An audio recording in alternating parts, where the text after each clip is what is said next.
This broadcast is brought to you by Integrity Roofing and Siding.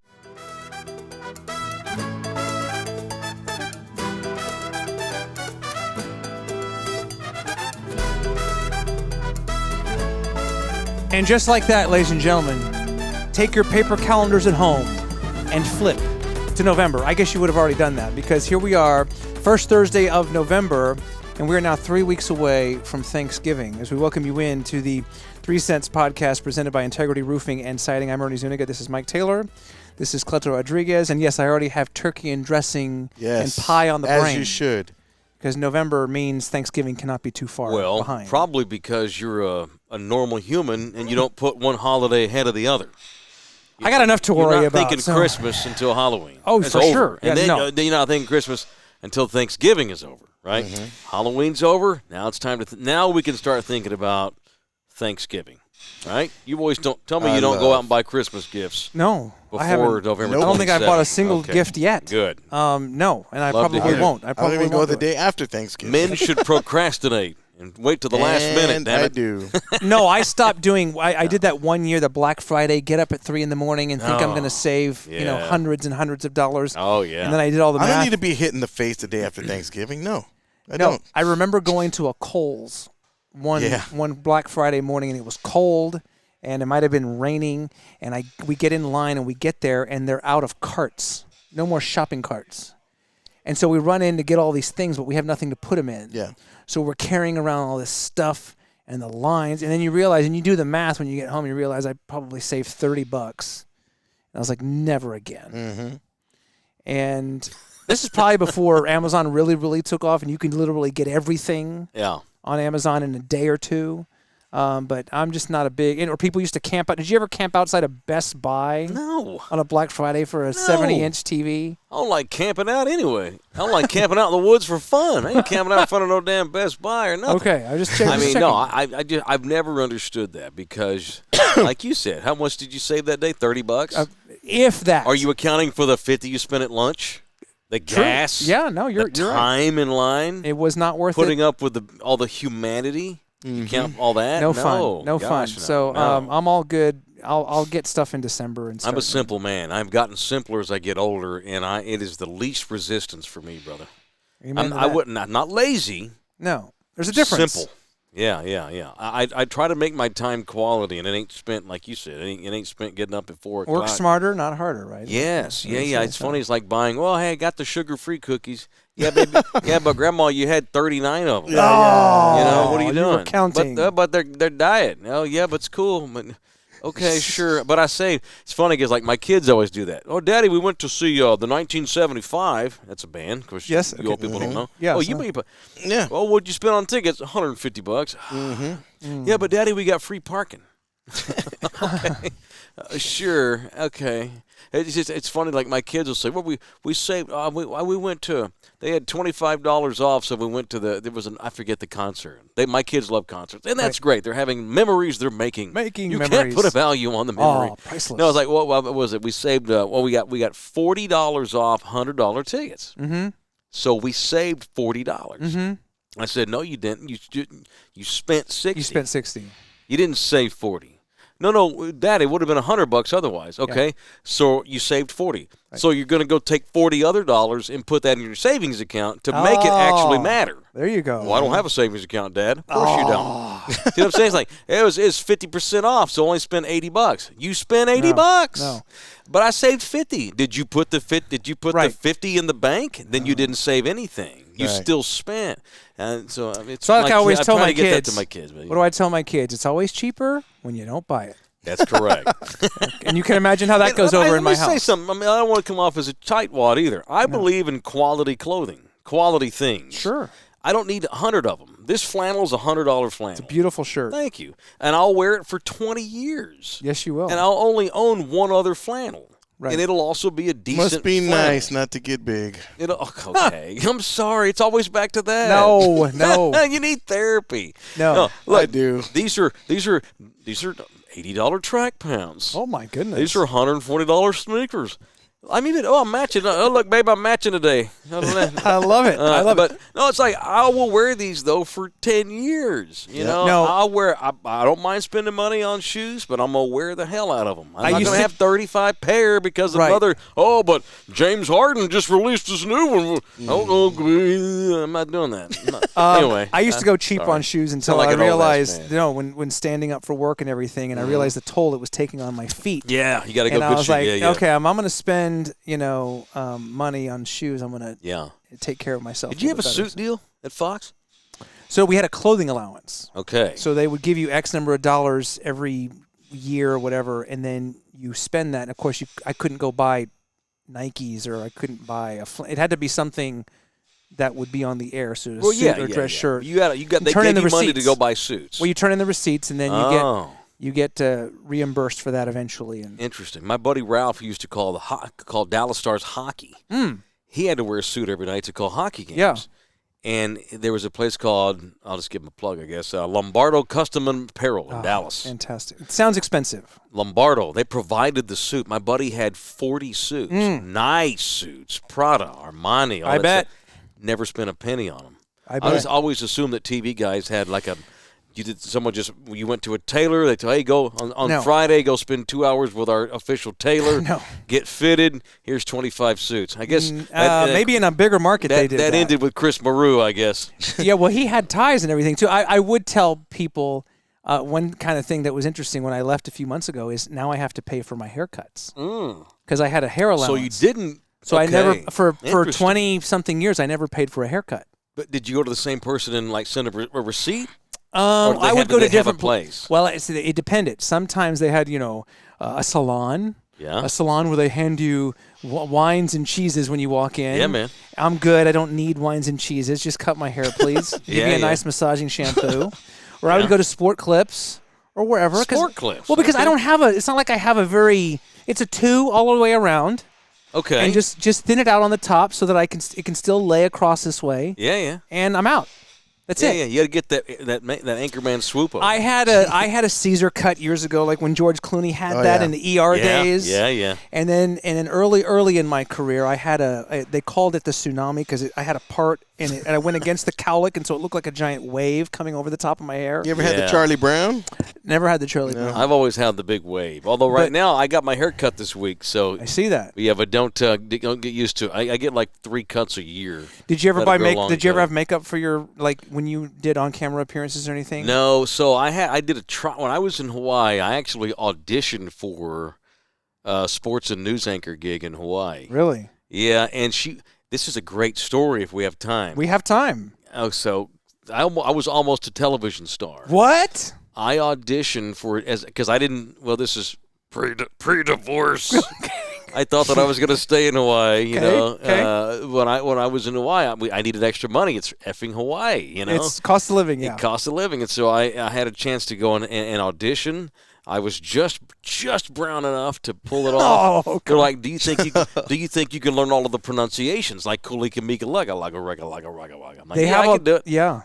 And I got pretty good at pronouncing Hawaiian terms. Anyway, so I went and sat with this guy. He was the executive producer of the station, right? Okay. And they were desperate for a sports guy and a part-time news anchor. Oh. And I guess I was like, I will try to get rid of my Texas accent best I can. Okay. No guarantees. Okay. But he's like, we don't care about the accent. Make sure you pronounce the Hawaiian words, because if you don't have do to. that, the locals will kill you. Yeah, they will. Yes. Absolutely. So, and I understand. There's nothing worse than butchering Spanish here in Here San in town. Antonio. Yeah, Bexar County. I've seen it drives too me many nuts. times. Yeah. Bexar So, County. I've seen it too many times. Went in there, hung out with a guy. We talked about. He was all enthralled because I had a radio show, and he was he cut his teeth as a sports guy like you did, but he'd Yep. gone into news. And Right. we went into the studio and we auditioned. He's like, wow, you've never – they had to teach me how to do makeup. A girl had to come and help me do it because I didn't know how to do that for a Right. man. I was going to look like Boy George or something. I didn't know what I was doing. Oh, no, dude. So I did it, and he's like, wow, you've never done this? Like, no. He's like, you have natural talent. I'm thinking, that's great, man. I appreciate it. He's like, dude, I really want to hire you. I'm like, wow, this is crazy. Are you sure? It's too easy. You guys must not have anybody that you want to hire. He's like, we're 3,500 miles out to sea. It's hard to hire. hire people from the mainland to come out here on our crappy salaries, and it's Hawaii with the cost of living. And you live here, so it's perfect. And you already have a job, so we can lowball you. And you can come do it. But no, he was very honest, and it was great. And I was going to do it. I thought, well, okay, maybe this turns into something else. I can get rid of radio, blah, blah, blah. And so he's like, this is going to be great. Honestly, if my boss were in town, I'd make them give you a contract today. Wow. Give me 6 months, and I'll turn you into a really good news anchor. I'm like, okay, sure, dude. And so I'm like, okay, cool. He's like, cool. I told him I'm going to Texas because I had a charity gala that I was going to host. Oh, no, it was a barbecue. I had to come back for the barbecue. For your barbecue. Like 2 years ago. Yeah. The barbecue that I do every year for the Salvation Army. I'm like, I'll be back in a week, going home to San Antonio. He's like, great. When you get back, let's sit down and talk about your job. All right, great. While I was in Texas, everything was great. Texted him twice. Hey, I'll be back on Monday, blah, blah, blah. No problem. So I'm sitting in the airport in Houston. I flew from here to Houston, Houston direct to Honolulu. I'm sitting at George W. Bush Airport, scrolling through Hawaii News Now. Uh-oh. Headline. His name was Robert. Robert Kulea dies. No. Wait, what? No. Not that Robert. No. The guy who was going to hire me to work at the TV station in Honolulu drops dead of a heart attack while I was in Texas that week. No. Wow. And I'm just like, are you, what the blank? Oh, I didn't know. I didn't have any. I had just spent 2 days with the man a week before this. It's terrible. And it was unbelievable. He was this huge, big guy. He's the typical big Samoan-looking, South Pacific Islander Hawaiian guy. And his heart exploded while I was here. Oh. And so I get back to Hawaii, and I text the news director, and she's like, everything's in scrambles right now. We don't know, because this guy ran the building. He was the nuts and bolts and everything. She's like, give me a week. I'll call you back. I'm like, okay. I just wanted to reach out. I'm like, I'm so sorry. I heard about Robert. I wouldn't even ask her about my job. I just wanted to say I'm so sorry that happened. And she replied, give me a week, I'll call you back. So 2 weeks go by, I hear nothing. Finally, I'm like, I don't want to be weird because this guy dies, but y'all were going to hire me, remember? Yeah. Still need that job. What happened? That JOB. Finally, I get the news director on the phone, and she's like, it's been so hectic. Mike, the company's now just told me that I can't hire anybody. We're not going to hire that position for now. And then she's like, in 6 months, if that position comes back up again, because Robert was going to train me. I don't know anything about doing. Right. I don't know anything about news anchoring. Right. I don't know anything about. I don't know anything about news television. So I was going to learn from scratch on the fly. Right, which sounds crazy. I know to a professional like no, yourself. I did it. I was literally going to learn on the job as I went and just trial and error and suck for a year before I got any good or anything. And it never manifested, and then I got divorced and moved home. I skipped a few chapters of that book. No, I get it. Well, I almost went into notes. Television, and I thought, gosh, I was in Hawaii. I'm wearing chanclas and shorts every day. Yeah. No matter where I go. I'm in T-shirt and shorts. My hair's to my shoulders. I turn into a wild ass. Now I gotta go get a haircut. Crap, I gotta learn how to tie a tie again. I guess I better get shoes. Hell, yeah. But it never happened. And I've always had a reverence for news anchors. Yeah, always loved them. I was 5 years old watching the 10 o'clock news. I think I told you this before. No, I remember. Who was the guy in Dallas you were watching? Well, I had a few guys. I loved the great Chip Moody. That's a good name. Great name for a late 70s, early 80s news anchor. That or a porn star. Hell, he might have been both. The great Chip Moody. Sports guys I have a lot of reverence for because I was a sports nut. Sure. Yeah, Chip Moody was on Channel 11. And then I even like weatherman. Do you remember Troy Duncan?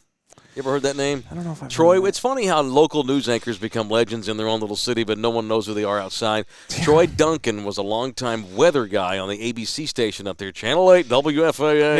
Yeah. And Troy wore a bow tie. That was his shtick. Yeah, sure. He wore a bow tie for 45 years and finally retired. No, I've always loved local news and people that work in local news. So to get that close, to be sitting in a news studio, right, reading a teleprompter, doing the news, and then doing sports highlights, I was appreciative just that they would even let my dumb ass in there to do that. And then when they wanted to hire me and then the guy winds up dropping dead, that's when the universe told me just not in the cards for you, Bubba. Yeah, Stick to that talking. No. Well, listen, I did sports, obviously, and I thought I was just going to be a sportscaster for my entire career. Sure. And then, the morning show came my way. But the point I'm getting to is I think that, you talked about learning on the fly and everything. I quite literally learned on the fly because I had never anchored a newscast ever until I did the morning show. But I believe that all of those years of doing highlights in sports, because you're ad-libbing so much and you're reacting to things you see on the screen, like you're looking at the highlights and you're reacting to that, that it taught me how to ad-lib and how to kind of freestyle for doing, news anchoring and kind of pivoting when something happens or teleprompter goes out or there's a breaking news situation or you're tossed into a comedian or the weather changes or whatever. And so. Yeah. Well, I that's the reason why I couldn't do they were trying to get me to co-host San Antonio Living. Lifestyle show, and I couldn't. The reason I didn't do it was because I couldn't read a prompter to save my life. I'm over there looking, the cat's in the cradle and the silver spoon and the little boy blue and blue. I mean, I'm reading it right as like I'm just doing this and like, yeah, okay, we'll make him a reporter. I forgot all about this. Uh-oh. I had a disastrous week on Great Day SA, the one on Ken. On Ken's. Yeah. They, for some reason, I guess the producer was a Thunderdomer, liked the radio show. Okay.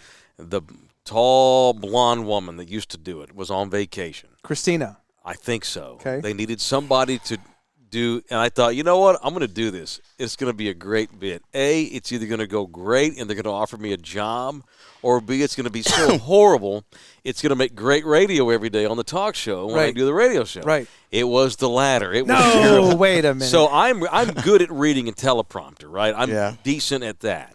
But I am horrible at faking interest in things because I'm a cynical butthole too. I can be, and I hate getting dressed up too. By the way, I don't like it. Okay.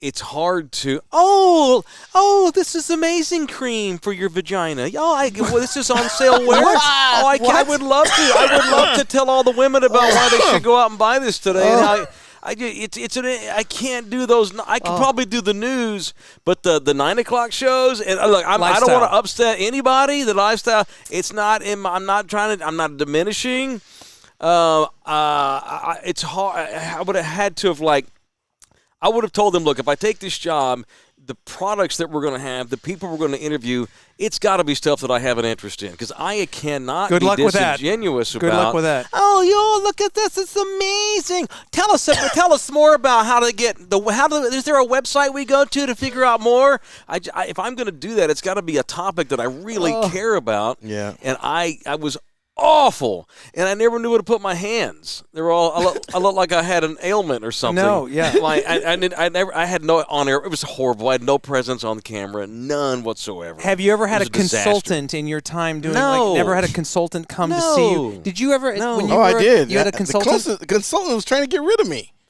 No, He was. He can't read. Let me guess. The consultant was not from San Antonio.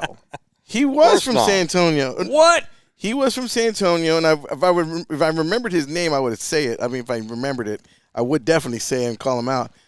Oh, I can't remember his name, but he was he's telling people that nobody would not understand that I was look, first of all, I was getting everything. The first time I was there on the news, on the Worst Gleto, the first time, I mean, that first week was rough as all get out, man. I was on audition.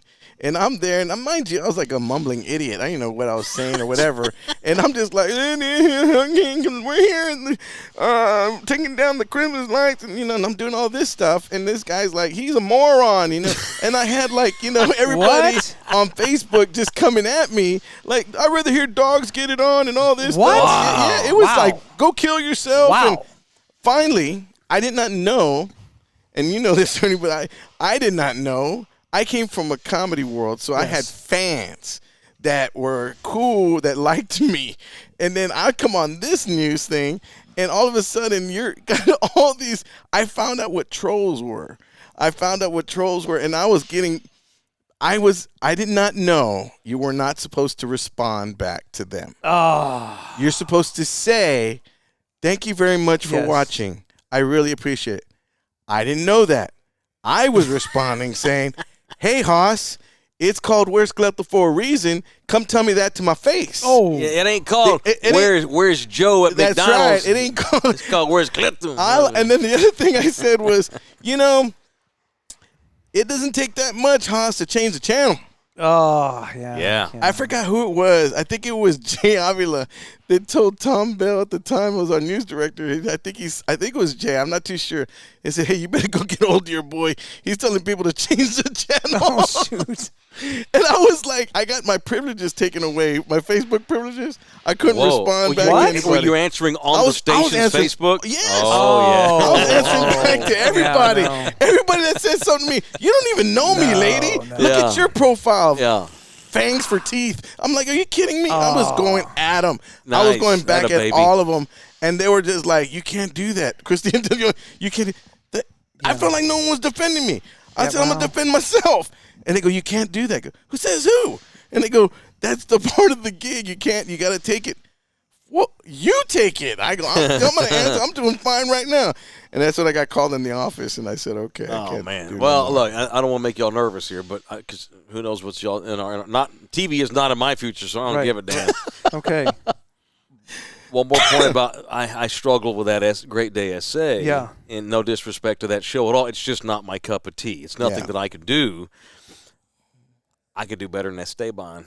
Pre-DUI for sure. I was better than that son bitch. I'll say I was better than Esteban, but not better than anybody else. So only Esteban was I better than. So I was not good. And so I just on the hate thing though. See, and I had to tell my grandmother, no, my mother this. Because I was reading some funny emails that I got when I first got this job. Here's this asshole from Dallas, this Mavs fan. He's going to come down to our city to Yeah.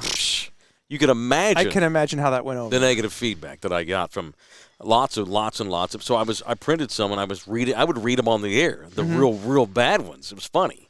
Because I never wanted to see. That's what I would come back on people, but I never wanted them to think that they got under my skin. Right. Oh, I had no But I would problem still letting them I would know. tell them what's up, but I would laugh at it. I would This make was- fun of them, but this I would was never on you got to me. awful, real mad. And so I was reading Yeah. some, and my mom, I read some to my mother. And it's ridiculous. I can't believe they're talking about my baby like that. I'm like, Mama, we're good. My mom we're too good. got on them too. You know, so goodness. and of course, this is talk radio. It's different from TV. Yeah. But for 35 years in America, the most despised, hated, most criticized talk show host in America was Rush Limbaugh, right? Mm-hmm. Yeah. And for 35 years in America, the most listened to, beloved, respected talk show host in America was Rush Limbaugh. Well paid. He was the Lucrative. way more than all of us. He was the most loved and hated talk show host there was. Love and hate are the friends of the talk show host. Without any hate, you ain't doing something right, and you're not going to last. That's what it takes to do a radio show. Right. But as far as TV, I know it's different. But you had a different role on your tele. You had a cool job, different job, and because of what you did, it lent itself to criticism because it was unorthodox. It wasn't like What would you hear? It wasn't. You're doing a funny bit at a restaurant. I'm at the taco shop. Come eat some tamales. What did they say? Well, it was like, it was like I went to school for this. They just said, hey, here, fly. If they like you, we'll keep you. If not, you're good to go. But good for them, man, because television news stations never take a chance, hardly. Yeah, and I they was all glad. become the same thing, except for the great Ernie. He stood out because he's so talented. Well, thank you, But they're Mike. all the Thank same, mostly, unless you do something unorthodox on a morning show. And I thought that was great that they did But that I used with to him. tell Cleto this because obviously hundreds of times I tossed to you and we worked together. And I always, I in a way, I felt bad for you because you're thinking this is a guy who's used to stand-up comedy, doing a set, a setup, a punchline. It might take minutes to, develop and everything. And here's this guy at 7 a.m. is being asked to be funny for 90 seconds. Yeah. So I'm going to toss to him. He's going to be live at whatever taqueria, and you need to be funny for 90 seconds. And then you got to come back and do it again in 30 minutes, and then do it again Dance 30 minutes monkey. later. But not to tell you.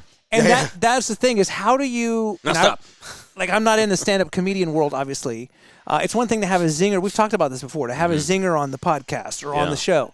But to do something like that, I always, in a way, felt bad because I was like, how do you pull that off? It's just over and over again. You figure out what's the funny. First of all, in the placement, in the product, and whatever it is you're around, the surroundings, everything that you got going. Like that one time I made Monica laugh so hard. Yes. It was when we were at the Dunkin' Donuts, and there was this guy I'll never forget that this. was behind me, and he was asleep, and she laughed so hard because she goes, "Oh my God, that guy!" I go.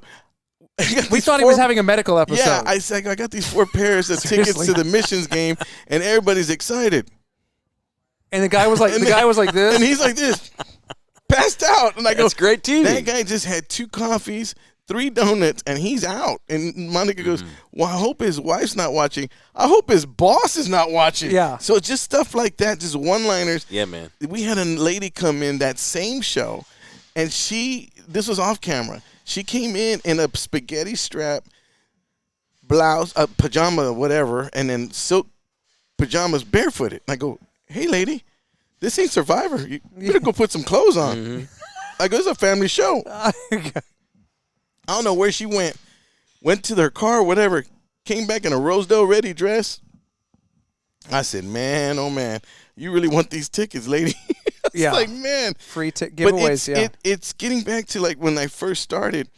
I mean, I was like, I didn't know which direction. I didn't know. What made things worse for me is I'm brand new to this station, and they wind up blowing me up so good. They put billboards around town, and everyone, and awesome. I'm like, this is exciting. This is great. Okay, I'm telling my family. You had Fiesta medals too. Fiesta medals, yeah. the whole 9. And then I'm getting folks like hating on me. And then there was someone said, one of the web guy goes, "Yeah, I think a lot of these people that have fake profiles are probably some of your coworkers." No. I said, "Wow." I said, my own people are hating on me. No respect. No respect. Like hey. Rodney Dangerfield. Yeah, so it was kind of like, you take it for what it's worth. And you just kind of like, I learned on the job what to do, what not to do. And, for me, it was kind of like, I almost didn't take the gig. Yeah. I mean, when I was on the audition, my boss says, I said, "What time do I need to be at the station?" He goes, "About 4:30. I said, "That's cool. I'll pick up my kids from school, drop them off at home." Right. He goes, No, in the morning. AM. I said, I'm a comedian, right? I'm starting my second dream at 4:30 in the morning. Oh. And he goes, "Yeah, well, that's the gig." And I said, "Okay." Now, this is the other thing too, Mike. They told me, like, okay, GM, VP, CEO, all that means something. That means importance. They told me news director. To a comedian, all that means is intern. That's what I saw. They told me, "Hey, Shelly Miles says our news director wants to have a meeting with you." I'm like, "Oh, all right, okay." So I'm thinking it's the intern. So I meet him. You really didn't know what that meant? I did not know what it meant. Oh, my God. I'm at the Mexican restaurant with him across from him. And he's like, this is the way I'm talking to my boss. Ask me how long you been doing stand-up. Yeah. Can you pass the ketchup? Yeah. That's how I'm talking to my future boss. And I'm like, what an arrogant a-hole I've got here. He is laughing his butt off because he realizes I don't know who he is. He realizes you don't know. And I'm just making him laugh. Yeah. But made me comfortable to make him laugh. I wasn't nervous. So I'm just going off, and next thing you know it, he goes, "We're going to give you an audition." I was on this audition for like 3 months. I walk in his office. No. When I came back, Shelly goes, "How did the meeting go?" I go, "I don't know. The intern came." What? The intern guy. He showed up and talked to me. He did the interview. What do you mean intern? Yeah. The news guy thing. He goes, "Come here." She goes, "Is that him in that office?" I look and go, "Yeah. What's he doing in there?" And she goes, "That's him. That's our boss." That's the boss. I go over there and knock on the door. Yoo-hoo. Maybe he thought that was part of your bit. Yeah. That's why he laughed at it. He thought you were doing a bit, and that's why he thought you were funny. Brilliant comedy. So it worked out in a very dysfunctional way. But I loved him for doing that. I thought it was great. It set them apart. I never got up to watch it because I was asleep, because I was a talk show host who had an evening show, and I went to bed at 2 a.m. I remember, But it was a good bit, man. Yeah. It was interesting how that all came about, and then it's like I remember the 3-month audition. I went back to his office. I go, "Hey, Haas, if you don't know by now if you're going to hire me, I'm not waking up this early in the morning anymore." You went 3 months and didn't have the gig yet? No, Ugh. 3 months. He goes, No, we're going to hire you. I said, Okay, good. Because I need the insurance. I hope you were getting paid. I was. Okay. But I was like a contract kind of labor. Mm-hmm. As long as there's not a level But of, I had no insurance. That No was the thing, yeah. as long as there's no level of, you got to be a professional doing it. I don't watch a newscast wanting to see Richard Pryor. But that was unorthodox. It was out of the box, and it was family funny enough to where it made them look cool. I thought that was a really good What's deal. the best compliment you've ever gotten from a viewer or a listener? I Oh, guess, my gosh. and a viewer for you. Best compliment? My best compliment was this group, and it was during Fiesta. These ladies said, "You're our reporter. You're our cool. reporter." Yeah. It's It was, something "You're like our that. reporter." When I hear, and I even struggle now because it just seems crazy, when I hear about like fathers and sons that grew up listening in the car, Exactly.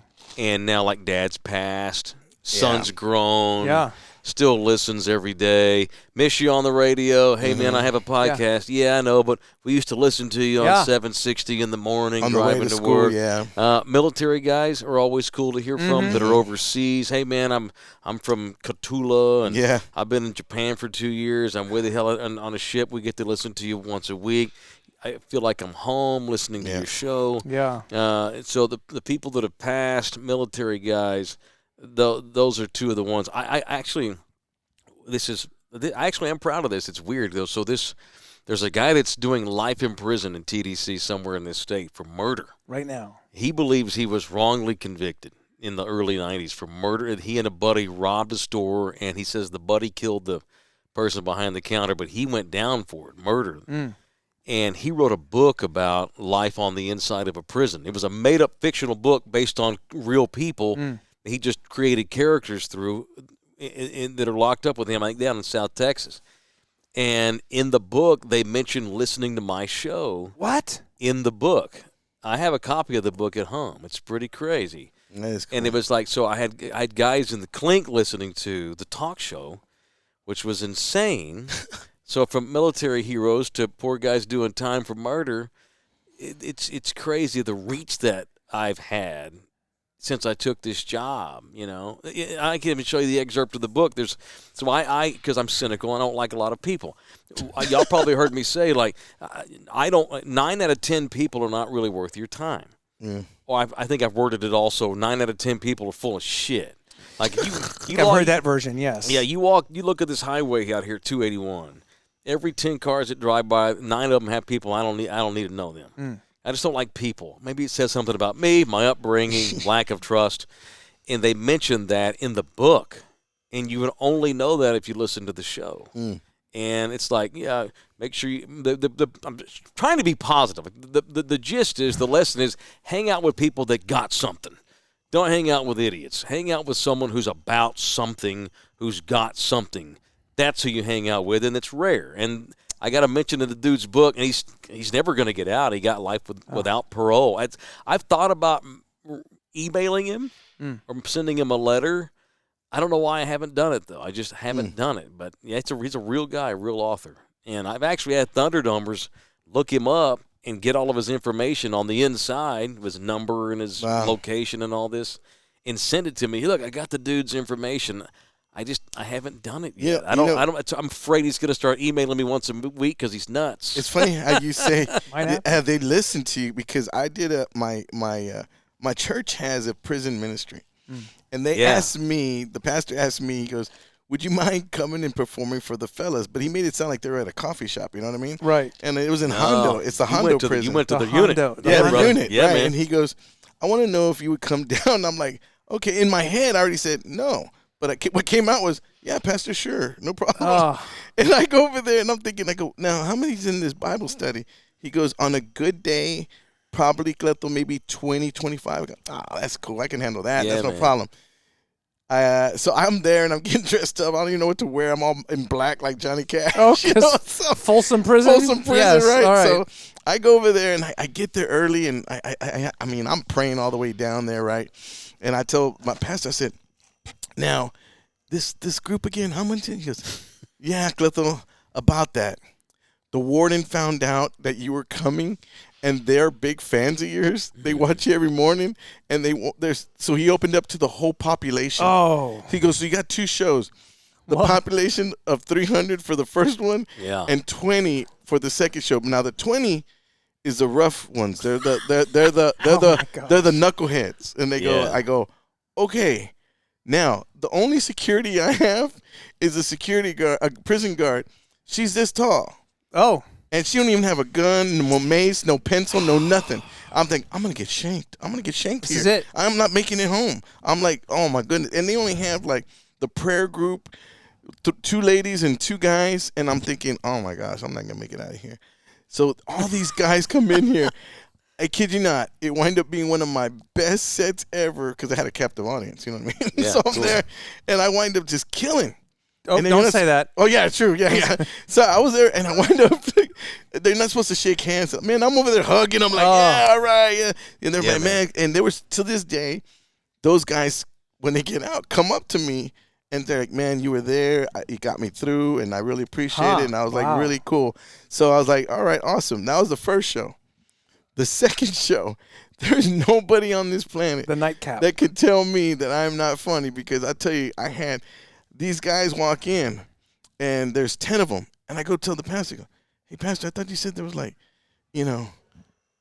guys. He goes, oh, yeah, Cleto. They got in a fight in the hallway. The other 10 has to go to lockup. Oh, I go, so you're telling me I got 10 agitated guys in this room that I got to make laugh? He goes, yeah, go get them. I said, okay. It was like shooting skeet. Pull! Joke after joke. Pull! Getting them one by one. The one guy that would not laugh was this short Mexican guy. And you know how they have the teardrop right here? yes. No, this brother had a waterfall coming down right here. Like he done some crying. Like it was Schlitterbahn right on here, And I'm like, oh, snap. I'm like, and the one joke that made him laugh was, I said, sir, I've been here for 30 minutes trying to make you laugh. And the whole time you've just been sitting there crying. And he went like this. Yeah. I go, that's a laugh. There I'll it take is. it. Yeah. And the more I did that, the more he laughed. And I was like, oh, my goodness. Treated him like a human being. Yeah. Because he was one. Yeah. And That's all they cared about. That was all that mattered to them was the fact that I took the time to go down there. And then they see me on TV. And I think I gave him a shout out the Monday. And then I got a lot of emails from a lot of people, and I mean, whatever, just. Why are you talking about the prisoner? Yeah, why are you talking about prison? Oh, Give him a little shout. finger. F off. So it's whatever. It's amazing where this line of work will take you, and Yeah. some of those things. I would have never thought I'd perform in a prison, but it's been. You said one of your best shows, or One one of my best shows. sets. I went back twice, and then I did one in Denver, Colorado. A prison? Mm-hmm. It was a comedy festival, and part of the festival was you had to go do some time at the prison. It was I don't know how that gig came about. Yeah, that was part of the gig. Okay. And I was on the main stage, so I had to go. and there's an incident that happened there too, because I'm there, and the guy that's running the warden, he goes, "Oh, I forgot my camera. I'm gonna go to my car." I'm like, and he's leaving me there with all these guys. I'm like, okay. And then everyone's just like, "So, what's going on? How you doing?" Man, I lived in Huntsville for 2.5 years in college. I went to Sam Houston State. Bearcats. And they let those guys in Huntsville paint stores. Oh yeah. You'll see them marking the street. You'll see them out washing stuff. These are trustees. Trustees, right? But they're in the white garb. They've got guards there with rifles hanging out. But they make that little town look beautiful. Yep. I got a haircut from a guy in prison. The little Whataburger that I would go to once a week for breakfast, once a month, you'd have guys out there redoing the orange, making sure they'd sweep and stuff. It saved the city a ton of money by letting prisoners fix the city up. Yep. But they were everywhere. There wasn't nothing. Homeboy could have just taken off the first minute the guard turned his back, but they didn't. There was one time when I lived in Huntsville, there was an escape. It was women. I'm not even sure where they were housed because I didn't even know there was a women's unit in Huntsville. Maybe I think it's a small one. They get out. They hijack an 18-wheeler. 2 women with they're hitchhiking. An 18. They get him to stop. I think one of them got in the middle of the highway. Makes this guy stop in the 18-wheeler. They jump in, put the knife to the guy, and said, "Take off and drive us." What? Of course, they got caught 2 days later. It never ends well. Outside of the 2 women, ironically, who escaped. I was creepy at first, but then you just kind of got used to it. That these are felons locked up, but you know what? They're also human effing beings, man. And that town has a weird relationship with the prison system, and that's where a lot of the units are. Death row obviously is in Huntsville. Thank God we don't execute many people anymore now. It used to be a meat market. They'd kill a guy once a week when I was living there in the 90s. It's gotten better though. Isn't the Chainsaw Massacre guy still there? I don't know about that. I remember he was there in Huntsville. Mm-hmm. I don't know. Like the guy that the book was based on. Yeah. Oh wow. The Leatherface. Yeah. Leatherface. Oh my God. You would think I would know that with my extensive knowledge of the serial killing in this state. But that one I can't comment on. I got that from a trusted source of family members. I was at Sam Houston in 94, 95. Yeah. And that was when Governor Bush. Mm-hmm. He liked to kill him. He wanted once a week. He wanted to save the taxpayer, get it out of the way, and it was. You always knew when they were going to have an execution because I had to drive through town to get to campus because I lived off campus. And whenever you'd see the media trucks or protesters, I'm gonna take the alternate way to school because I'm gonna be late because they'd always fill the middle of the little square. Bitching about death row. You'd have one side excited they were going to kill him, and the other side was upset, didn't think it was humane, that we shouldn't be doing that. It was an interesting scene living in Huntsville, and I've been around prisoners all my life. I mean, I dressed up like my uncle on Halloween, as you know. Yes, To think that they're listening to your thing. Bring this all back to the original question. Sure. I thought was cool. It's cool if because I'm my own worst critic. I've never thought that I was very good, but for whatever reason, San Antonio and me worked out. As a radio broadcaster? Yeah, man. You're very talented. No, me and San Antonio, we just it worked. You know, I don't know that I could have made it work anywhere else, but it worked here. And people from here have always just taken a shine to the show. I've listened to your show, and when I first started listening to, there's shows that they start on and they bring them on, and I just kind of for myself, it didn't take me long at all to get connected to your show. Thanks, because man. that just snowballed every time, and I would okay, let me go in. There was times I just drive around. I didn't have, my kids were off from school, and I just drive around the car just to listen to the show. But anyway, getting back to you, Ernie, what's your biggest compliment you got? We would get letters from prisoners sometimes. Good. But I would say, when you have a grown man come up to you and say, "I've been watching you since I was in elementary school" or something, and for an instant you feel old, and then immediately after that you're like, "My gosh, that's pretty cool." That get a lot of love from firehouses. Remember, a lot of firefighters would watch, right? Because they're up at all hours of the morning, and there were I think it was the Seguin Police Department. We would hear from them on a semi-regular basis that they were watching at 5, 6 a.m. And so like first responders, those kinds of people, that are up all night, those kinds of things. That was kind of cool hearing from them. Same thing with military. You hear about military, or even people that were here in town that would say they watched, and that's always a cool thing. Go ahead. No, I was gonna say. I think one of the things about us, since I guess this show just became all about us. Yes. Hey, rule number 1, make it all about you. I think the only one's gonna promote you is the you. reason why it's funny. All three of us are out of work, but well, I think one of the things that sets us apart, that at least it worked for a while. While I'm drinking, Mike. While it lasted. We were so good. By the way, I volunteered to quit radio like a dumbass. I volunteered to quit. No, the thing that sets us apart, I think, over a lot of people is because. I'm a consumer. I watch television. I watch the news. I listen to talk radio. Absolutely. I have gone to places where there were talk radio shows going on.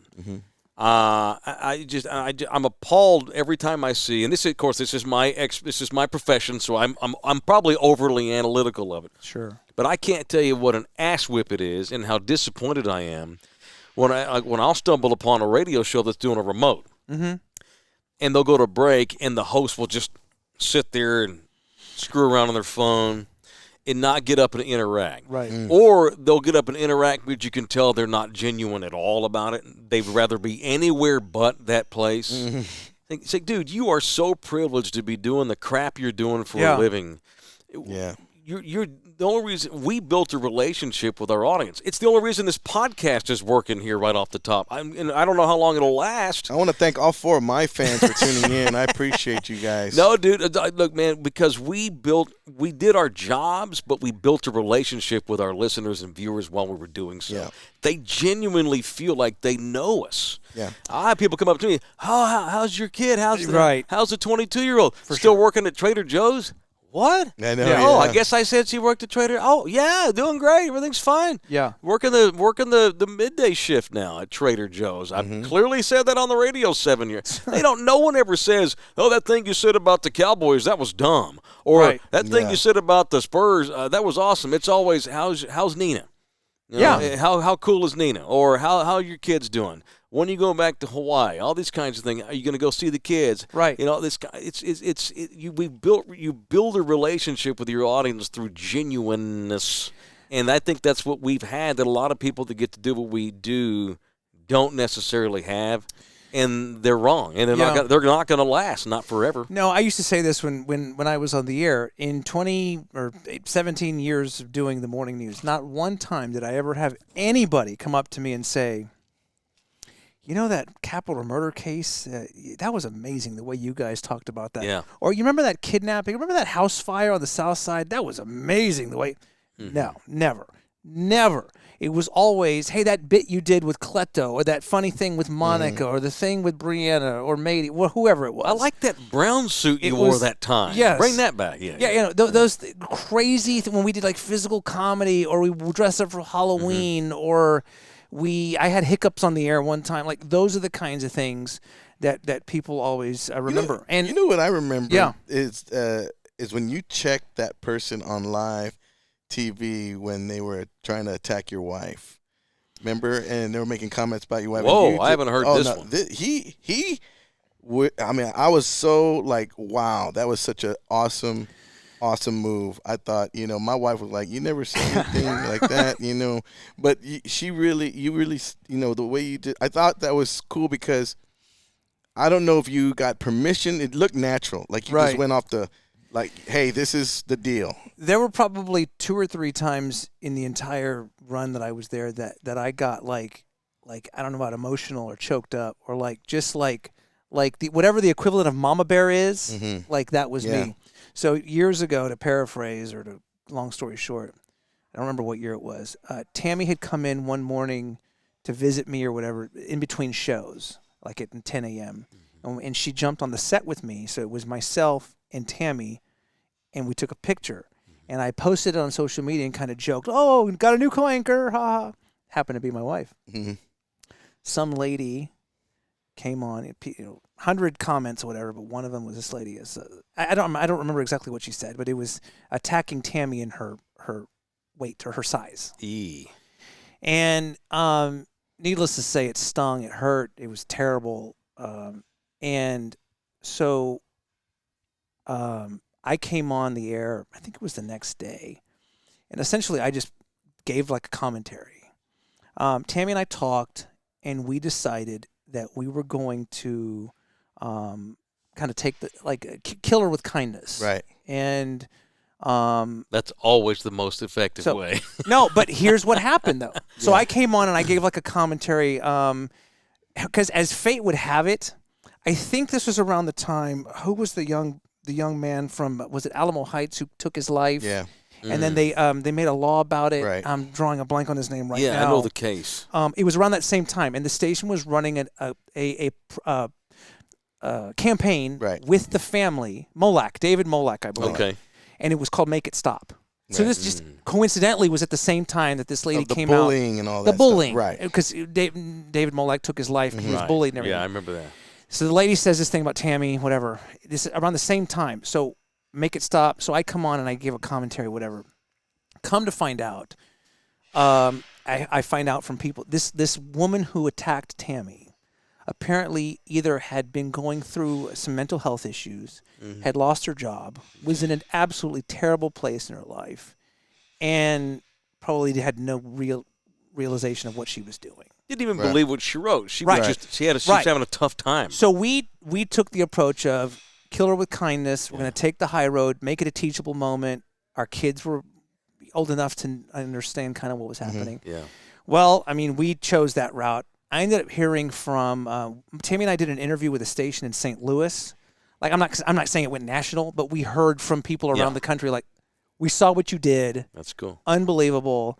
And to this day, people, and you brought it up, it's been, I don't know, 6 or 8 years, and people will still say, I remember when you guys did that. It was a memorable moment for me. I remember when you guys did that. Yeah. And that's, like you said, nobody ever talks about how you, that breaking news or whatever. It was always like those moments that we've all been bullied, right? Mm-hmm. We've all had terrible things said about Yesterday. us. I didn't mean this week, but no. But so those are the kinds of things that kind of stick. It was very, I think a lot of the response you got, that it was not only admirable as a husband to confront it, but it was classy. It was the way you did it. It was classy, and it was one of those things that needed to be said because it was a hurtful thing. And not knowing where people are, and we tell our kids this all the time. Yeah. You don't judge somebody right off the bat. You got to find out what's going on. What are they dealing with? There's a lot of people behind the door that they don't know what they're doing. It's like some of the saddest people. We were talking about this, that some of the folks that have the most money are some of the saddest people. Yeah. Like, I mean, you look at Robin Williams, nobody knew he was depressed. Right. Nobody knew he was suffering through depression, and he was his job was to make people laugh. His job was to, and that's what he took pride in. And he was always on, and I think about it now, I was like, man, he was always on, and I found myself always on. And people after that Robin Williams thing, like, you okay?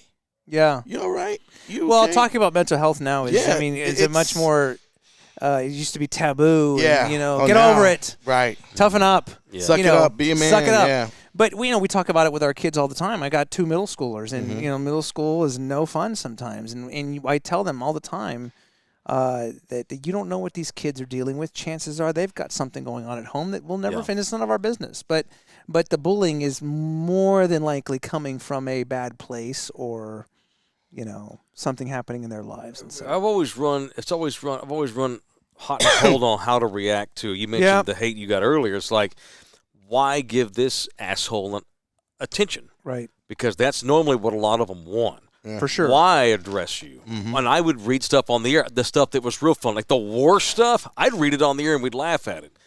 And I would have some guys that like, there would be a couple of times where that person would like, dude, I heard what you said about me on the air. Hey, man, I was just kidding. I didn't mean to. Yeah. I was just goofing on you, bro. I don't even know you. And I felt bad because my comeback would be way harsher than what he had said about me. Or I'm laughing at him. This guy must have problems. This guy must be a loser. Ha ha. When I'm in defense mode because I got offended by what he wrote, and it turns out I wound up being a bigger a-hole than he did. Right. There's also been instances where I learned this as I've gotten older. Nina's really good at this. She's actually taught me this. My girlfriend, that woman has such. I've never known anybody that could ignore criticism the way she does. Yeah, and that usually is the most effective way to handle bullies or trolls is to never address them. I found that out. I know. You've probably been DMing her for years, and she has not replied once. Not with her. Not with Nina, but just I found out about trolls. Yeah, if you don't acknowledge them and don't reply and don't you stay above them. They're so petty and so insignificant, you don't even care. That's what hiding makes behind them go a keyboard the and all that stuff. Keyboard warrior. Oh my gosh. The only thing I will if they get serious, because if people know things about my family. I've done things before on television shows in town about personal stuff. I've stood for causes, but I know when you decide to stand for some causes, you're going to deal with the good and the bad. Yeah. And that's part of the gig. So don't handle the bad like a jackass because you're the one that decided to put your stuff out there. So. Yeah. But as long as it's not terribly personal about my family, and you had a situation where it was family. Family's off limits. Family's no go. But what I'll do is I'll DM somebody. Hey, dude, that was bullshit. That was kind of what your message was. That family's off limits. Well, I mean, I think on top of everything else. But now, to be fair, I chose over the years to put Tammy and my children out on social media, and I kind of accept it as being a public figure that you're proud of your family, of course, and I think it made me more relatable, and you put everything out there, but you put you put some things out there, and now the kids, that's a different situation. I mean, kids are generally off limits, right? And here's the difference. People should know better. Who cares if you put your kids out there? You don't talk crap about them. No, I just don't would do hope that. not. Yeah. Well, no. So here's the difference. Like I remember Albert Flores. He made a comment once that it kind of stuck with me because I was doing something. I was I think I was doing something silly on the news, right? And I would go all in. I would not halfway. I would go all in, whether I had to dress up or whatever it was. I would go all in. And I remember Albert saying, they go, "Oh my gosh, wow,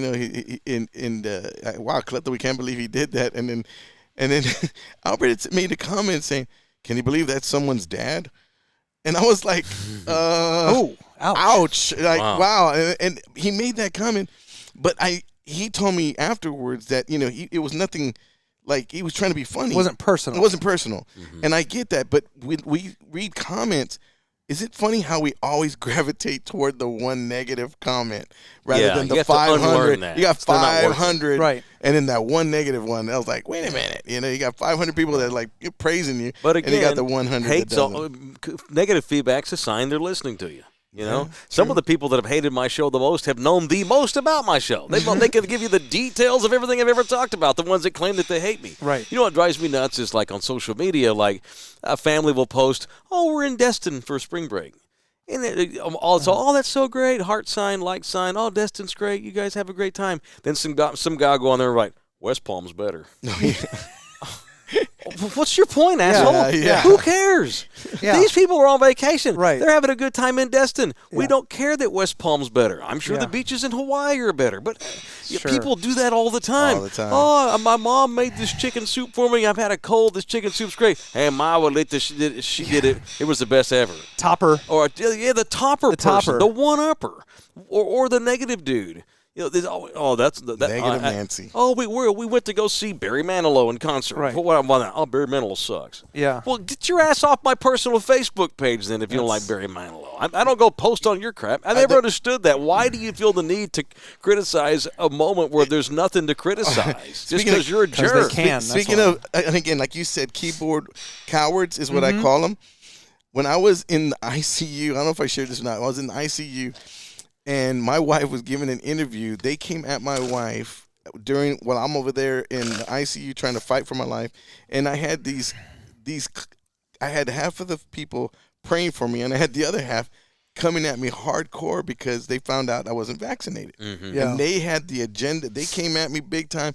And I get it. I understand why they were upset. I finally got it. But at the same time, it wasn't what they thought. And here I am thinking, man, this is like, I was getting it big time, just handed to me. And I remember this one guy got under my skin and a lot of these. While you were sick? While I was That's in sorry ICU. Ass. That's sorry. I mean, I'm getting kicked while I'm down. And I remember this one that I'll never forget. He goes, "Hey, Cleto, all that money they helped raise for you, you should probably give it to a family that didn't ignore science. So if you die, that's on you." I said, "Okay, time out. Let's get this straight. Let's get this out of the way. First of all, I flunked science. All right, let's get that out of the way. Second of all, when was funniest science, thing you said all the shows we worked together. I said, second thing, when is science class? After humanity class or before compassion class? Oh. Because the hypocrisy you're talking about, you care if I'm vaccinated, but you don't care if I live or die. Get the hell out of here." I said, "Does your mother know you're using her computer? Does she?" Yeah, good. And that was Screw it, that guy. And I was like, I had to, of course. A lot of these I replied back to, I had to delete because I was kind of getting conviction in my heart. It's like the Lord was kind of talking to me a little bit. And then I was like, okay, I just ignored it. My wife was like, "Stay off social media." I said, "All right, I'm going to stay off social media." And I just I was so upset. I'll never forget that. And I had to it was eating at me that I could not, I felt like I couldn't defend myself, if you will. But at the same time, I didn't have to. I really didn't. I had to worry about this over here.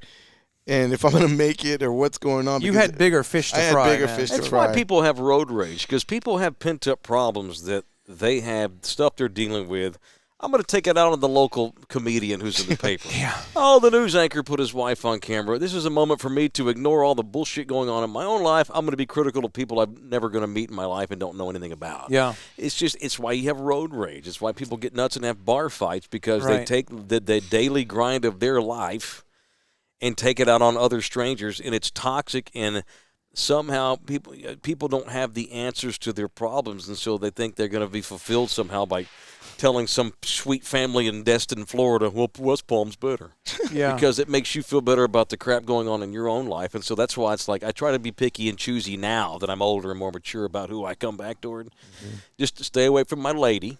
Stay away from my kiddos. Yeah. And I'm fair game. Whatever, all good. Yeah, Let's you go. all day, that's fine. Let's Right. go for it. Come at me all you want. I'm Right. good. I didn't. I could have worked any other job with this one. Here I am. Here's my stuff. Come at me all you want, but leave the familia out. Yeah. You know. That's Sorry, fair. Ernie, I didn't mean to cut you off. Earlier. No, not at all. Yeah, Not yeah, at yeah. all. No, that stuck a crawl with me too. It's hard. It's situational. It depends on the situation. You know. So I usually say, if I see something personal or negative, I'll look at it and I'll try to sleep on it, or if I still feel the next day all right, I need to respond, I'll probably do it in a private DM someone, as opposed to just blasting it out there on. Yeah, because then all your followers now get to know who this guy is. But then also, and screw him. what He don't happens deserve that. most of the time is the viewers, the loyal people who are on Team Ernie or Team Mike or Team Klepto, will come to your rescue, and they'll Yeah. check this person anyway.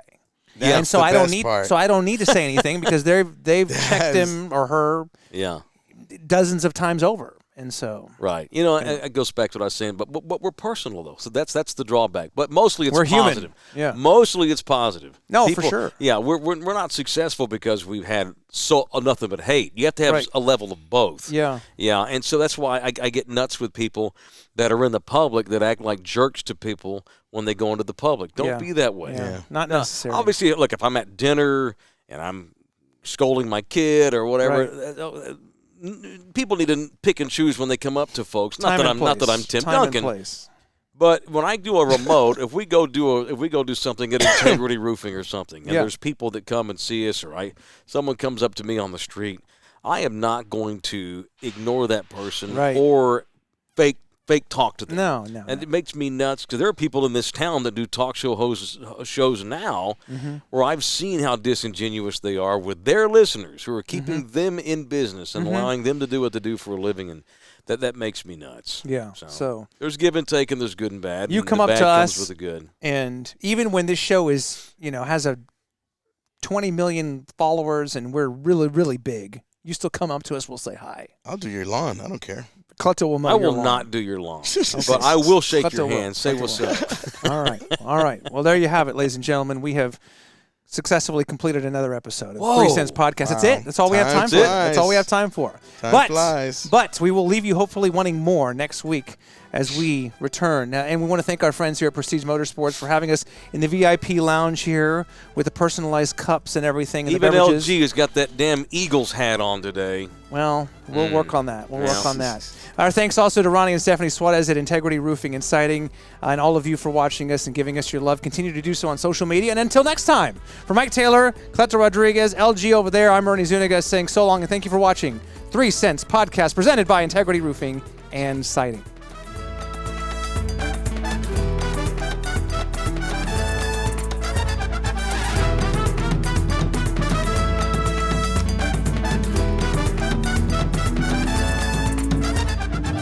This broadcast is brought to you by Integrity Roofing and Siding.